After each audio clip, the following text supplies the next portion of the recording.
नमस्कार, देश न्यूज में आपका स्वागत है। मैं हूं आपके साथ धर्मिष्ठा। खबरों की शुरुआत करेंगे हेडलाइन से। अब स्लीपर वंदे भारत ट्रेन अगले साल से शुरू होगी। जनवरी में वंदे भारत मेट्रो भी लॉन्च हो सकती है। इसमें 12 कोच होंगे। 19 सितंबर में मध्य प्रदेश में कांग्रेस जन आक्रोश यात्रा निकालेगी। 7 नेताओं को मिली 11,000 किलोमीटर यात्रा की जिम्मेदारी।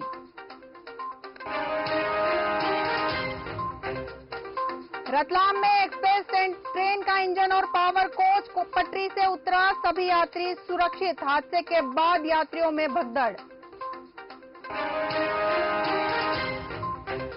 नदी बचाओ सम्मेलन में मंजूर हुआ नदी संरक्षण, सुरक्षा एवं पुनर्जीवन अधिनियम का मसौदा।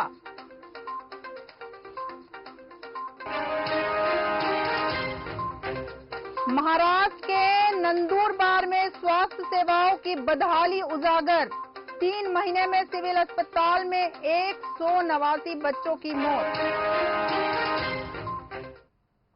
अब खबरें विस्तार से। भिंड के गायत्री मंदिर पर रहने वाले एक सूने घर पर निशाना साधते हुए चोरों ने करीब 15 तोला सोने के जेवर पार कर दिए। फरियादी ने पुलिस थाने पहुंचकर चोरी के मामले की रिपोर्ट दर्ज कराई। पुलिस ने अज्ञात चोरों के खिलाफ एफआईआर दर्ज करते हुए जांच शुरू कर दी है। पुलिस के मुताबिक भिंड के देहात थाना क्षेत्र में रहने वाले कुम्होआ रोड गायत्री मंदिर के पास राहुल भदौरिया के घर सदस्य की अचानक तबीयत खराब हो गई। इसके बाद परिवार उचित उपचार के लिए अस्पताल चले गए थे। इधर घर सुना होने के कारण चोरों ने निशाना साधा और घर के अंदर रखे पुराने जेवर करीब 15 तोला लेकर फरार हो गए।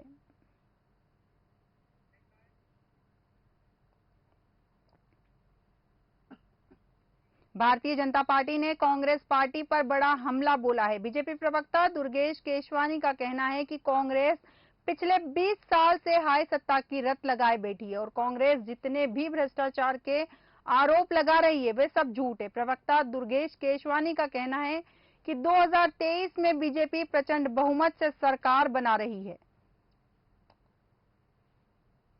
कांग्रेस लंबे समय से एक परसेप्शन तैयार करने के लिए काम कर रही है, भ्रष्टाचार की बातें कर रही है, कमीशन की बातें कर रही है। पर इन 20 सालों में न तो वो कभी अदालत गए, न तो कोई सबूत पेश किए, न ही मीडिया के समक्ष आए, न ही कोई एविडेंस लेके आए। रोज मनगढ़ंत कहानी बनाकर एन केन प्रकरण सत्ता प्राप्ति कैसे हो उसके लिए काम कर रहे हैं। अभी बीच में एक उन्होंने लेटर जारी किया था किसी संगठन का, तो वो उस पते पर नहीं निकला। फिर अभी कल एक हरदा में उन्होंने एक लेटर जारी किया, वहां से कमीशन के लोग और मंत्री जी को और उनके साथियों पर मनगढ़ंत आरोप लगाने का काम किया। जब उसको जांचा गया, परखा गया तो वो भी फर्जी पाया गया। कांग्रेस इस चुनाव में आरोपों के रथ पर सवार है। झूठ, छल, कपट, धोखा देकर राजनीति करना कांग्रेस का मूल चरित्र है। हमारे सभी मंत्रीगण, माननीय कमल पटेल जी और उनके साथी सभी बेदाग हैं। अगर कहीं कोई इनके पास कोई एविडेंस है तो अदालत के दरवाजे खटखटाएं, अन्यथा मुंह की जमा खर्ची उनके नेता राहुल गांधी की तरह न करें। जनता भली भांति समझती है कि कांग्रेस झूठ और फरेब, छल, कपट और इसी आधार पर चुनाव में है। जनता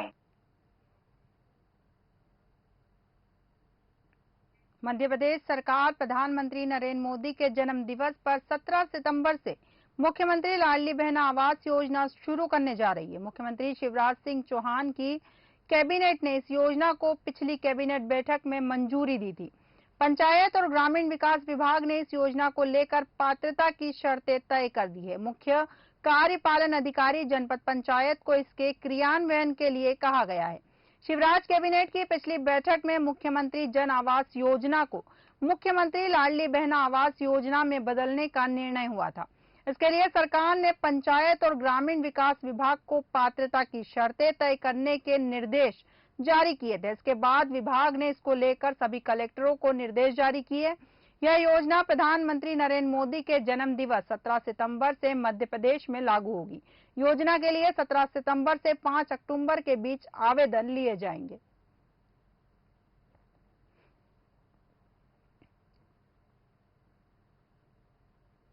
प्रदेश को बारिश के जिस दौर का इंतजार था वो पूरा हो गया और सितंबर के मध्य जमकर बदरा बरसे और इस बरसात से जहां किसानों के चेहरे खिले तो वहीं नदी नाले तालाब भी भरने लगे।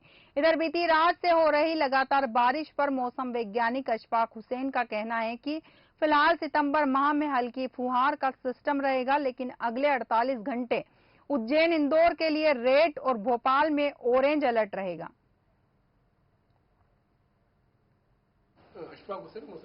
सर, मौसम क्या बोल रहा है, अभी कितनी बारिश हो सकती है?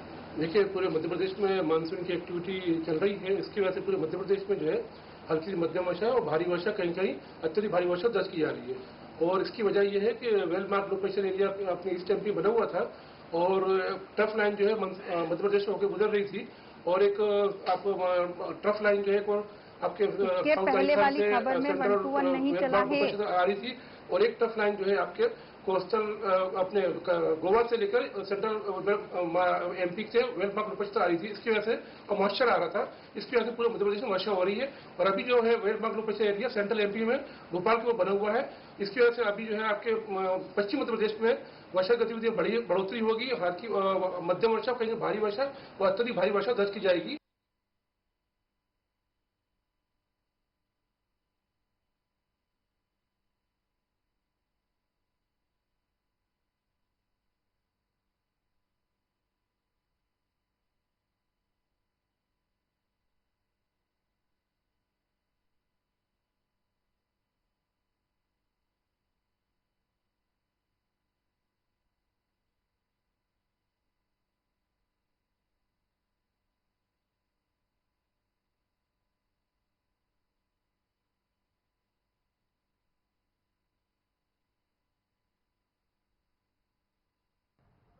पांचवी पढ़ना है क्या वही वाली पढ़ना है?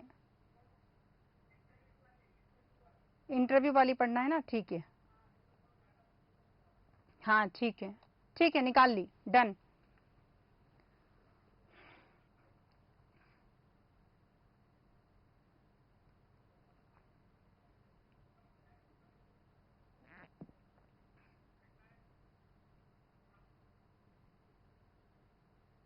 भोपाल के कोलार में एक ऐसी शख्सियत है जो न केवल गायिका है बल्कि एक समाज सेवी भी है। सारिका सप्रे एक कैंसर पेशेंट रह चुकी है जो अब एक संस्थान के रूप में क्लासेस चलाती है और जो पैसे क्लासेस से आते हैं उसमें लोगों की मदद करती है। और साथ ही उनका एक ग्रुप हमारा मधुबन मानव सेवा एक संकल्प है जिसका उद्देश्य मानव की मानवता से सेवा करना है। आज हमारे साथ एक ऐसी शख्सियत मौजूद है जो न केवल गायिका है बल्कि एक समाज सेविका भी है। मैम, मैं आपका स्वागत करती हूँ। जी, कहीं ना कहीं आप एक गायिका हैं। कब से आपका ये गायन का जो इंटरेस्ट है ये आया और कब से आपकी गायिका की शुरुआत हुई? ये हम लोगों ने कोरोना से चालू किया था कि उस समय किसी के पास में काम नहीं था, सब फ्री थे, क्या करें। तो हम लोगों ने बैठे बैठे ऐसे सोचा कि गाने का काम चला और उस समय जुड़ते गए लोग। फिर हमने सोचा कि एक गरीबों की मदद करें। उस समय गरीबों को खाना नहीं मिलता था, कपड़े नहीं थे और सबसे बड़ी बात कि उन लोगों के पास काम ही नहीं था। काम नहीं था तो उनके पास तो पैसे आए कैसे, घर कैसे चले।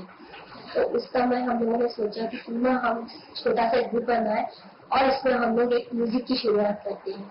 तो म्यूजिक की शुरुआत बात इंटरेस्ट, अगर हम ऐसे राइट मांगे कि हमको ये करना तो कोई साथ नहीं देता है और म्यूजिक के थ्रू एक संदेश भी जाता है, प्लस हम लोगों से लोग भी जुड़ते हैं और उसमें जो अमाउंट आता है हम लोग के पास और जो आया था वो हमने सब निस्वार्थ भाव से पूरी गरीबों की सेवा की है।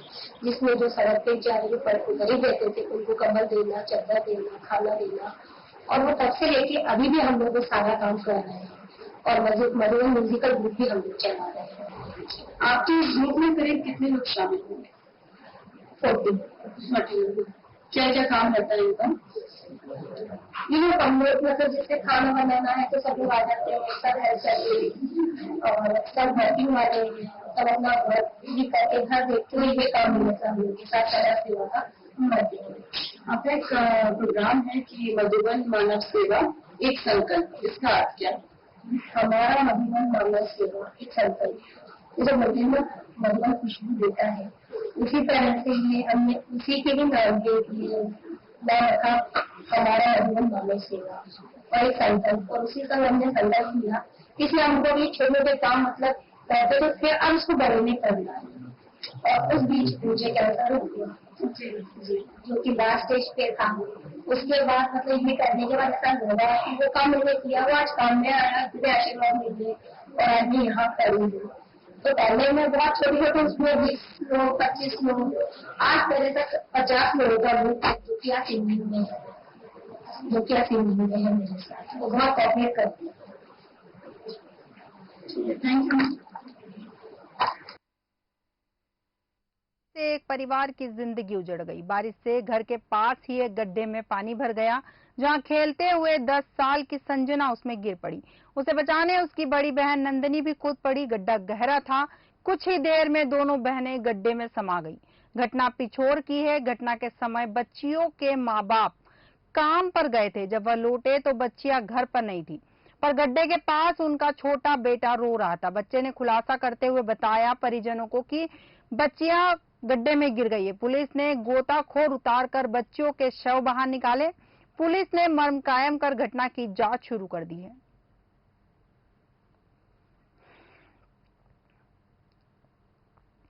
नरसिंहपुर के गाडरवाड़ा के पास ग्राम पनागर ढाना की दूधी नदी में डूबे 45 वर्षीय युवक की आज 48 घंटे बाद ग्राम पनागर ढाना घाट पर लाश तैरती ग्रामीणों को दिखी।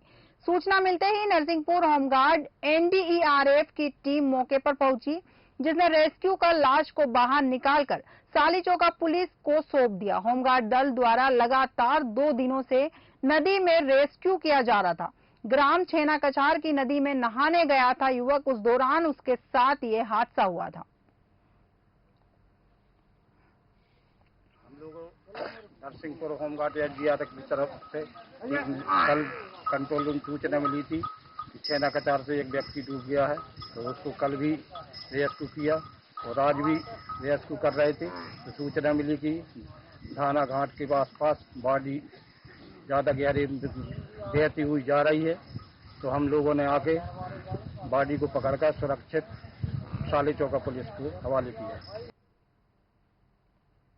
भारतीय जनता पार्टी की जन आशीर्वाद यात्रा झाबुआ से थांदला पेटलावदा के लिए रवाना हुई। बारिश में भी कार्यकर्ताओं का दुगना जोश था, तो दूसरी तरफ केंद्रीय मंत्री ज्योतिरादित्य सिंधिया ने यात्रा में उपस्थित लोगों से जनसंवाद किया और भगवान का शुक्र अदा किया और कहा बारिश जोरदार हो रही है, जिससे किसानों के चेहरे खिले हैं और हम सबको मिलकर नरेंद्र मोदी के हाथ मजबूत करना है और बीजेपी को जिताना है। झाबुआ क्षेत्र में पहुंचा है और आज जब थांदला और पेटलावद जा रहा हूं, मुझे गाड़ी में कह रहे थे कि पिछले 5 साल से ऐसी वर्षा नहीं हुई है जो आज हो रही है। सही है क्या? मेरा यही मानना है कि हमारे बांध भर जाएं, हमारे नहर भर जाएं, खेत में फसल को पानी पर्याप्त मिल पाए, क्योंकि हमारा प्रदेश एक कृषि प्रधान प्रदेश है। हमारा किसान खुशहाल तो प्रदेश खुशहाल। और इतनी योजनाएं, लाडली बहना योजना, लाडली लक्ष्मी योजना, कन्यादान योजना, प्रधानमंत्री आवास योजना, उज्ज्वला योजना, अब 450 रुपए के सिलेंडर मिलने वाला है। आपको उसका प्रचार करना। कांग्रेस 500 कहती थी, शिवराज सिंह जी ने 450 करके आपके घर पे पहुंचाने का काम कर रहे हैं।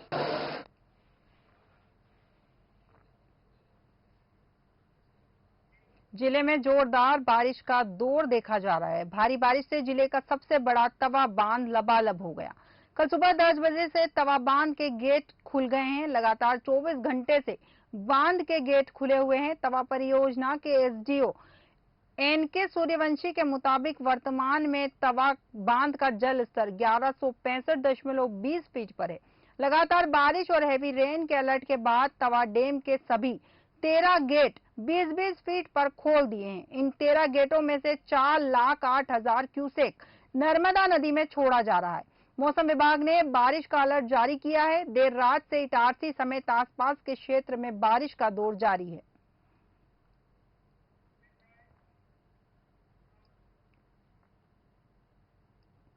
कोई बिजनेस मीटिंग में नहीं पहुंच पाया तो किसी की कनेक्टिंग फ्लाइट मिस हो गई।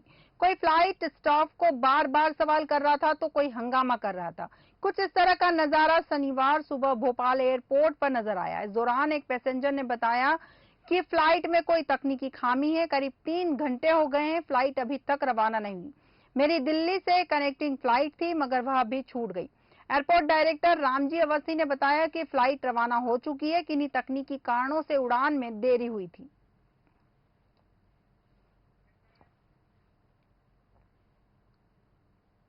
प्रदेश में जगह जगह विरोध का मुंह देख रही भारतीय जनता पार्टी द्वारा आज जिले में जन आशीर्वाद यात्रा निकाली जा रही है।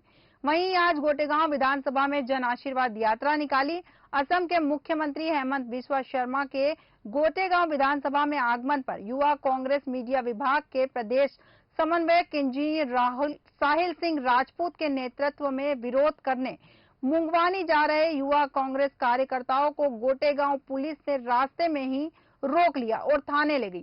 साथ ही तमाम कांग्रेस कार्यकर्ताओं को गिरफ्तार कर लिया गया।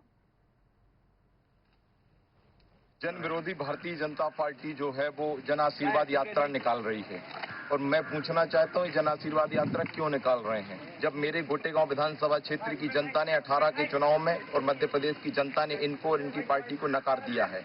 आज शिवराज सिंह चौहान जी जनता को मुंह दिखाने लायक नहीं बचे हैं, इसलिए वह दूसरे राज्य के मुख्यमंत्री को हमारे क्षेत्र में गोटेगांव विधानसभा में भेज रहे हैं, जिसका युवा कांग्रेस विरोध कर रही है। और हम जब अपने संवैधानिक अधिकार का प्रयोग कर रहे हैं, हमें संविधान ने अधिकार दिया है विरोध करने का, काला झंडा दिखाने का हमें संविधान ने अधिकार दिया है। आज हम हमारे नौजवान साथियों के साथ विरोध करने के लिए जा रहे थे तो हमें शिवराज सरकार की पुलिस ने आज गिरफ्तार कर लिया, जो कि निंदनीय है। शिवराज सरकार हमारे संवैधानिक अधिकारों को हमसे छीनने का काम कर रही है। संविधान भारतीय जनता पार्टी के शासन में खतरे में है।